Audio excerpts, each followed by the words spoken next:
Good morning, everyone. How's it going today?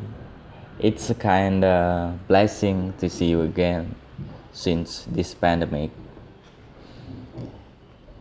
Masih bertemu lagi dengan saya, Mr. Hakim. Dalam hal ini, saya mengampu mata pelajaran sastra Inggris atau English Literature. Nah, terkhususnya bagi kelas 11 IPA 1, maka kalian akan bertemu dengan saya untuk satu semester ke depan. Langsung saja di pertemuan pertama kita akan membahas tentang modal verbs. Nah, kemarin di semester pertama kelas 10 kita sudah membahas sedikit tentang modal verbs, yaitu should. Nah, sekarang kita akan membahasnya kembali. Tidak hanya should, kita juga akan membahas tentang modal oughta and had better. Next. Nah, sebelum kita membahas lebih jauh, kita harus memahami terlebih dahulu apa sih modal verbs. Dapat kita baca di slide. Modal verbs dalam bahasa Inggris adalah kata kerja bantu atau nama lainnya auxiliary verbs yang memberikan makna tambahan pada kata kerja utama atau verbs ordinary. Nah, dikenal juga sebagai modal verbs. Modal auxiliary verbs atau modal auxiliaries merupakan kata kerja yang berbeda seperti kata kerja pada umumnya. Kalau kata kerja pada umumnya, contohnya see, read, sit, run, dan lain-lain. Berbeda halnya, ini bukan kata kerja, tapi kata bantu kerja. Fungsinya adalah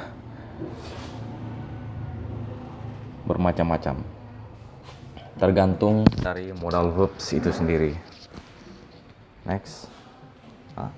There is so many kinds of modal verbs such as can, could, may, should, will, should, oughta, might, would better, would, had better, must, need, and dare.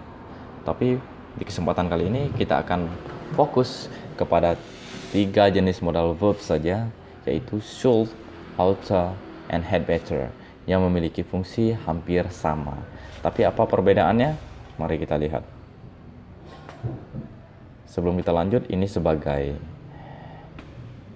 pengetahuan tambahan bagi kita. Selain itu, beberapa anggota modal verbs di atas memiliki persamaan bentuk atau disebut juga sebagai similar expressions of morals, yang biasa disingkat dengan ACOM, yang berguna untuk menggantikan modal auxiliary jika pada sebuah kalimat terdapat 2 modal. Untuk lebih detailnya dapat kita perhatikan di tabel. Next. Oke. Sekarang mari kita lihat contoh.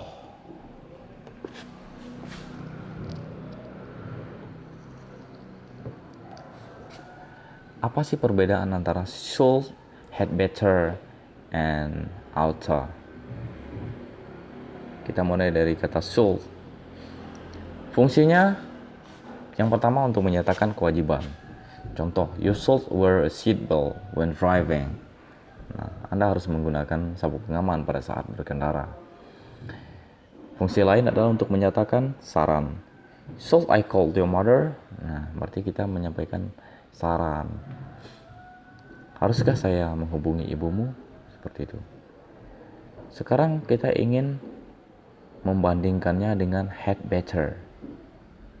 Had better digunakan untuk memberikan saran atau rekomendasi yang diikuti dengan ancaman bila tidak dilakukan. Oh ya, sebelum ke had better, kita ke oughta terlebih dahulu. Karena urutannya dari should, oughta, and had better. Oughta memiliki fungsi yang sama dengan modal should, namun oughta menunjukkan mana yang tepat. Nah, artinya satu tingkat lebih tegas dari should.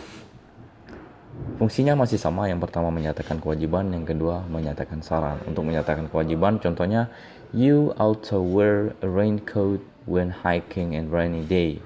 Nah, kamu harus mengenakan jas hujan pada saat mendaki ketika hujan. You also use LED light to save an energy. Nah, Anda harus menggunakan lampu LED untuk menghemat energi. Sekarang kita bandingkan lagi dengan head better. Head better digunakan untuk memberikan saran atau rekomendasi yang diikuti dengan ancaman bila tidak dilakukan. Nah, ini lebih tegas lagi dari oughta. Berarti urutannya nomor 1 ada should, nomor 2 oughta, dan nomor 3 had better. Had better ini yang paling tegas. Artinya kita gunakan ketika ada seseorang yang sudah dikasih tahu tapi masih belum paham-paham juga. Kita bisa menggunakan had better. Fungsinya adalah untuk menyatakan saran. You had better go home now or your mother will be angry.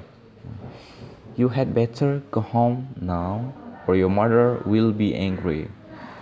Nah, ini lebih tegas lagi. Kamu sebaiknya pulang atau kamu akan dimarahi ibumu atau ibumu akan marah. Nah, seperti itu. Jadi setelah kita mempelajari tentang moral, should, oughta, and had better, kita dapat menyimpulkan ketika ketiga modal tersebut memiliki fungsi yang sama, tetapi penggunaannya berbeda. Oke, jadi cukup sekian pertemuan kita hari ini. Saya harap kalian semua menonton video ini dan semuanya dapat memberikan tanggapan. Bagaimana cara memberikan tanggapan?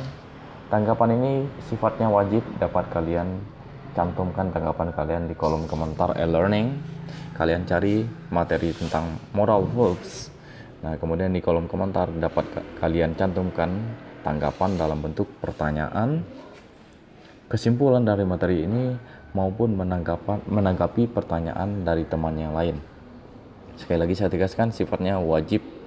Nah, karena nanti akan dinilai bagaimana keaktifan kalian di e-learning atau proses pembelajaran online.